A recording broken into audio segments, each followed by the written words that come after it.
Friends, welcome to MS Harivillu vlogs. ఇప్పుడైతే నేను ధనియాల మొక్కలు వేద్దామని అనుకుంటున్నానండి. సీడ్స్ నుంచి ఎలా జనరేట్ చేద్దామో అని చాలా వీడియోస్ అయితే చూశాను. ఫస్ట్ టైం అయితే ట్రై చేస్తున్నాను. నేను కూడా మీలాగే వెయిట్ చేసి చూడాలి ఎలా జనరేట్ అవుతాయో అని. ఫస్ట్ అయితే మోస్ట్ ఆఫ్ ద వీడియోస్లో అయితే ఇలా చెప్తున్నారు, ధనియాలని తీసుకొని ఇలాగా పేపర్ ఫోల్డింగ్ చేసి లైట్గా ట్యాప్ చేస్తే కనుక అవి స్ప్లిట్ అవుతాయని. అలా స్ప్లిట్ అయినవి వేస్తే ఏంటంటే తొందరగా ధనియాలు నుంచి స్ప్రౌట్ అయితే వస్తుందని చెప్పి చెప్తున్నారు. సో చూద్దాము. నేనైతే ఇలాగ సన్నగా ట్యాప్ చేసుకుంటా, అది మెల్లిగా ట్యాప్ చేసుకుంటా అయితే కొన్ని అయితే స్ప్లిట్ అయిపోయినాయి. చూద్దాము. ఇప్పుడైతే కొంచెం చిన్న అంటే క్లోజ్డ్ కంటైనర్లో అయితే త్వరగా అంటే ఎక్కువ వచ్చే ఛాన్సెస్ అయితే ఉన్నాయంట. సో అయితే నేను బిర్యానీ బాక్సెస్ ఉంటాయి కదా, దాంట్లో అయితే మట్టి వేస్తున్నాను. ఇది అయితే కొనుక్కొచ్చిన మట్టి, ఎర్రమట్టి,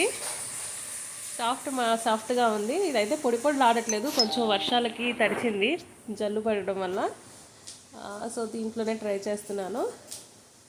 హాఫ్ వేసుకుందాము మట్టి. చూసారు కదా, సాఫ్ట్గా ఉంది మట్టి. నాకు ఈ వర్షాకాలం వస్తే ఎందుకో తెలియదండి, ఇలా చెట్లు పిచ్చి వచ్చేసి వెంటనే ఏదో ఒకటి వేయాలి అని అనిపిస్తూ ఉంటుంది. చూద్దాము. ఈసారి అయితే కొత్తిమీర వేస్తున్నాను, వచ్చిందో లేదో తెలియదు, చూడాలి. ఇక్కడ హాఫ్ వర్క్ అయితే మట్టితో ఫిల్ చేశాను. తర్వాత ఇట్లా ధనియాలు అయితే స్ప్లిట్ చేసి పెట్టుకున్నాం కదా పక్కన, అవి అయితే జల్లుకుంటున్నాను. ఇది మామూలుగా మెంతుకూర ఇవన్నీ అయితే తొందరగా వస్తాయి, కానీ స్ప్రౌట్ ఇది కొంచెం లేట్ అవుతుందంట. చూద్దాము ఎన్ని డేస్కి అయితే స్ప్రౌట్స్ వస్తాయో, నేను మళ్ళీ మీకు అప్డేట్ ఇస్తాను.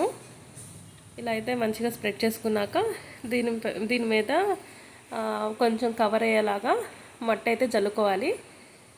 జల్లుకొని ఇక్కడ స్టెప్స్ మీద పెడుతున్నాను అనమాట. ప్రజెంట్ ఇంకా జల్లు పడుతుంది. ఒక హాఫ్ అన్ అవర్ 1 అవర్ తర్వాత తీసి స్టెప్స్ కింద పెడదాము. కొంచెం సేపు ఆ జల్లు పడితే మట్టి కూడా నానుతుంది కదా, తొందరగా స్ప్రౌట్ వస్తుందేమోనని. అలాగని వాటర్ పోస్తే అంటే వాటర్ ఎక్కువ పడిపోతాయి కదా, ఇలా జల్లుకైతే కొంచెం ఈవెన్గా తడుస్తుందేమోనే అని స్టెప్స్ మీద అయితే ఉంచుతున్నాను. చూద్దాము ఎలా జర్నేట్ అవుతాయో. ఇలా 2 కంటైనర్స్లో అయితే నేను ఫిల్ చేసి పెట్టాను, వేసాను. చూద్దాము స్ప్రౌట్స్ వస్తాయా రావా అనేది. నేనైతే ఎక్సైటింగ్గా ఉన్నాను.